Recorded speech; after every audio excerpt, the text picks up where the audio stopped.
What if Mission Impossible 3 had been a stripped-down, gritty punk rock thriller, inspired by the paranoid dramas of the 1970s like Marathon Man and The French Connection? Well, it almost was, and would have featured Kenneth Branagh as a ruthless ex-British Special Forces turned war profiteer, alongside Carrie-Anne Moss as a physically formidable IMF agent with serious combat skills, and Scarlett Johansson as a rookie recruit and Ethan Hunt's protege. So how do we go from that to the big-budget, globe-trotting spectacle that Mission Impossible 3 eventually became, complete with Philip Seymour Hoffman as one of the franchise's most chilling villains? To find out, let's dive in and take a look at what could have been Mission Impossible 3. After directing Mission Impossible, Brian De Palma was invited back to helm the sequel, but he declined, feeling one film was enough. To replace him, Tom Cruise brought in action maestro John Woo, whose high-octane style marked a sharp departure from De Palma's suspense-driven approach, as Cruise realized the franchise could be a director's playground, with each installment reflecting the unique style of its director. As a result, for the third film, Cruise hired David Fincher, known for his dark, psychological thrillers like Seven and Fight Club, hoping to take the franchise in a grittier, more grounded direction, as a response to the criticism over Mission Impossible 2, which many felt was too over the top and prioritized style over substance. David Fincher's vision for MI3 was a bold departure from what audiences had come to expect. He was intrigued by a much darker, more violent concept centered on black market organ trafficking in Africa, an idea he described at the time as really cool. Fincher acknowledged that directors rarely get to make the exact film they envision, but said that even if Paramount let them do half of what we want, it would result in an interesting film. However, creative differences soon emerged between Fincher, Cruise, and the studio. Cruise later admitted that Fincher's take wasn't embracing the elements that audiences had come to expect from the series, while Fincher grew frustrated with the studio's increasing control, feeling that by the third film, the studio had little interest in outside perspectives, especially from a director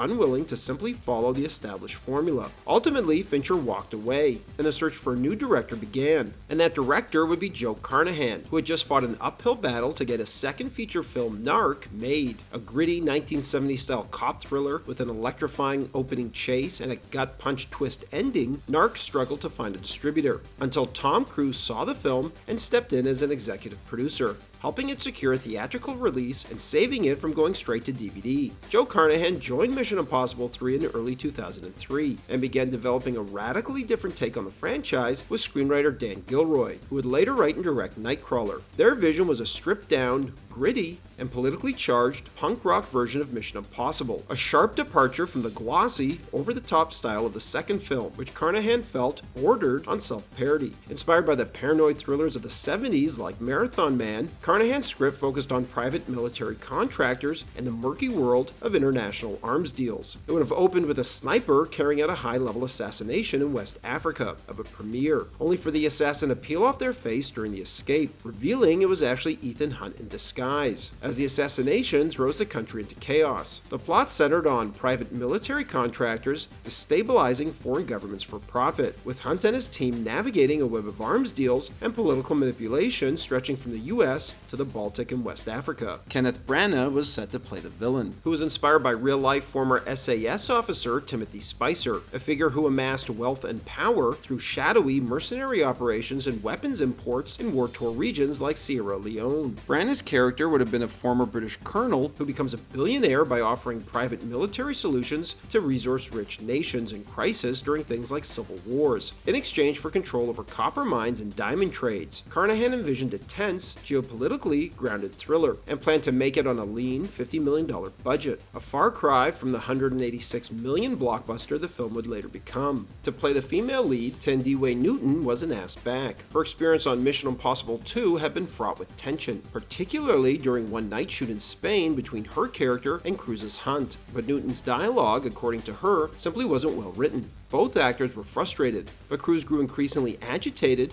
as he tried to explain to Newton what he wanted out of her performance.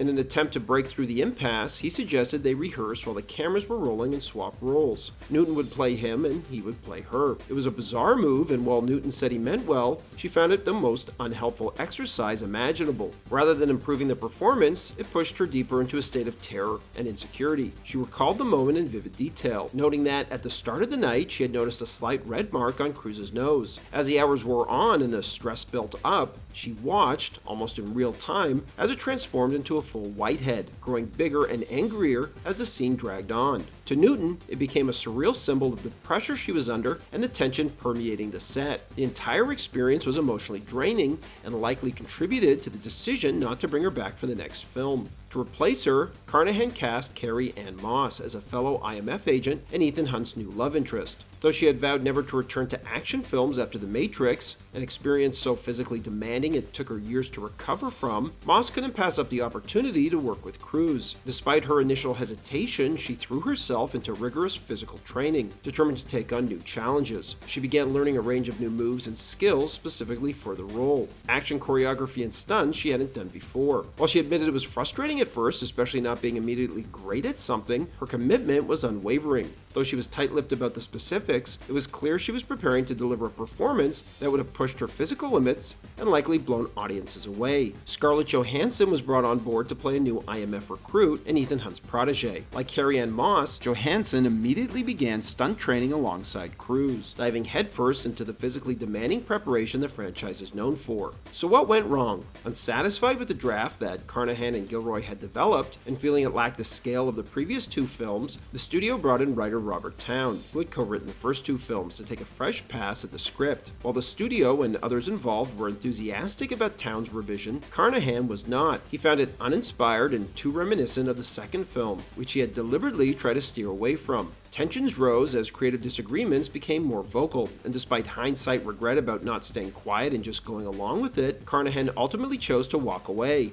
Leaving a high-profile project while Cruise was still the reigning box office king wasn't without consequences, as Carnahan later admitted the decision may have hurt his reputation within the industry, leading to the label of being a problem child. However, Carnahan quickly rebounded with Smoking Aces and the A-Team, and looking back, he was grateful he walked away from MI3 when he did. He later drew a clear parallel between his experience and that of Josh Trank. Both were young directors, around the same age, who had earned acclaim with indie films before suddenly being handed the reins to massive studio blockbusters. Carnahan saw in Trank's struggle with the Fantastic Four the same kind of creative battles he faced, fighting to protect a personal vision against the weight of a studio system that can easily steamroll a director. In the end, Carnahan felt walking away was the right choice. Had he stayed, he might have ended up in the same position as Trank, delivering a compromised, Frankenstein-like film and walking away with a severely damaged reputation. Tom Cruise then reached out to J.J. Abrams, offering him the director's chair after binge-watching the first two seasons of Alias. Abrams then enlisted fellow Alias writers Roberto Orci and Alex Kurtzman to rewrite the script. With the story being completely reinvented, Carrie-Anne Moss, Scarlett Johansson, and Kenneth Branagh would drop out, as Abrams felt it made little sense to force existing actors into new roles that no longer fit, opting instead to start fresh with a clean slate. Abrams' first instinct when approaching MI3 was that, despite two films, audiences still knew very little about Ethan Hunt as a person. Abrams likened the idea to Jaws, where Chief Brody isn't just fighting a shark, his family is directly in danger every time they go in the water, which makes the threat more personal and immediate. Therefore, by putting Hunt in a relationship, Hunt's life as a spy wouldn't just endanger national security, it would directly threaten the one person he wants to build a future with. It also echoed themes from Alias, where the lead character lives a double life, hiding her true identity from the people she loves, something Abrams now applied to Hunt's relationship with a fiancée who believes he has a normal, everyday job. Hunt's mission in the film would ultimately put him on a collision course with arms dealer Owen Davian, a cold and ruthless villain portrayed with chilling intensity by Philip Seymour Hoffman.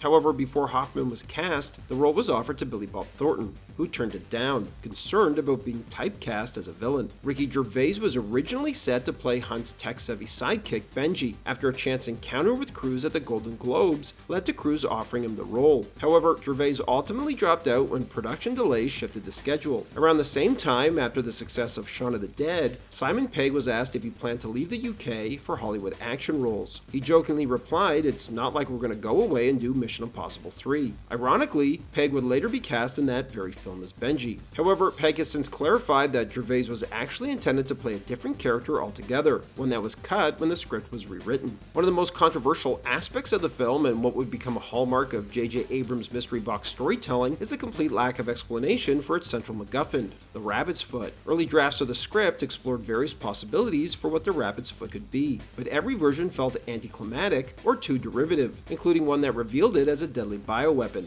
territory already covered in Mission Impossible 2. Rather than risk retreading old ground, Abrams and his team came to a key realization. It didn't matter what the rabbit's foot actually was. What mattered was how badly the characters wanted it, what they were willing to do to get it, and how it raised the emotional and narrative stakes, especially for Ethan Hunt. By keeping its true nature a mystery, Abrams invited the audience to focus on the tension, not the tech, turning the unknown into a source of intrigue rather than exposition. In the end, Mission Impossible 3 underperformed at the box office, with many attributing its softer financial showing to Tom Cruise's off-screen controversies at the time, most notably his infamous couch-jumping moment on Oprah and highly publicized relationship with Katie Holmes. However, the film was met with strong critical acclaim, far surpassing the reception of its predecessor, and is often credited with reinvigorating the franchise, setting it on a path that would ultimately redefine what modern action blockbusters could be.